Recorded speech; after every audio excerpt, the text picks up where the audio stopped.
Police પ્રોટેક્શનમાં police ગાડીમાં બેસાડીને લઈ જઈ રહેલા આ ડોક્ટરનું નામ છે જીતેન્દ્ર પટેલ, જેના ઉપર આરોપ લગાવવામાં આવ્યો છે કે તેની બેદરકારીને કારણે એક વ્યક્તિનું મૃત્યુ થયું છે। પ્રકાશ વાઘેલા નામના વ્યક્તિને ખભાનો સામાન્ય દુખાવો હતો, ત્યારે તેમને હોસ્પિટલમાં સારવાર માટે લાવ્યા હતા। ત્યાં તેમને ઇન્જેક્શન લગાવવામાં આવ્યું અને તેને લીધે જ તેમનું મૃત્યુ થયું હોવાના આરોપ લગાવવામાં આવ્યો છે।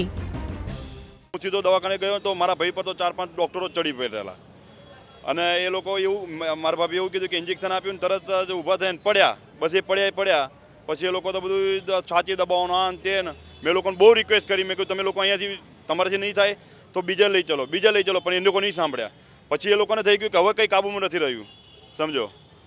એ લોકો પછી તરત અહીંયા લાઈને એડમિટ કરી દીધો અને જો કે બનાવતો કેસ તો ત્યાં જ બગડી ગયો હતો 110% મને ખબર છે। ખાસ કેસ તો ત્યાં બિલકુલ બગડી ગયો હતો। સમગ્ર મામલે પ્રકાશ વાઘેલાના સંબંધીઓ ભેગા થઈ ગયા છે। આ અંગે પોલીસને જાણ થતાં પોલીસનો કાફલો પણ ઘટના સ્થળે આવી પહોંચ્યો હતો।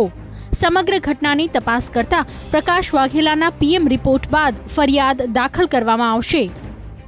જેમ પ્રમાણે સુપ્રીમ કોર્ટે ગાઈડલાઇન્સ આપેલી છે કે ભાઈ જ્યારે પણ કોઈ ડૉક્ટર વિરુદ્ધ આ નિષ્કાળજી બાબતે કંઈ ગુનો દાખલ કરવાનો થતો હોય તો પહેલાં એની પેનલ મારફતે એની તપાસ કરાવી અને જે પેનલ અભિપ્રાય આપે કે ભાઈ આ લોકોને કંઈ નિષ્કાળજી કે બેદરકારી છે ત્યાં જ પછી આપણે આગળની કાર્યવાહી થાય। એટલે હાલ એમની જાહેરાત લઈને આપણે અત્યારે જે આગળની કાર્યવાહી તપાસ કરવાની છે પીએમ જે કરવાનું છે પીએમ કરાવી અને જે પણ આપણે કાર્યવાહી કરવાની અત્યારે અમે ચાલુ કરેલી છે।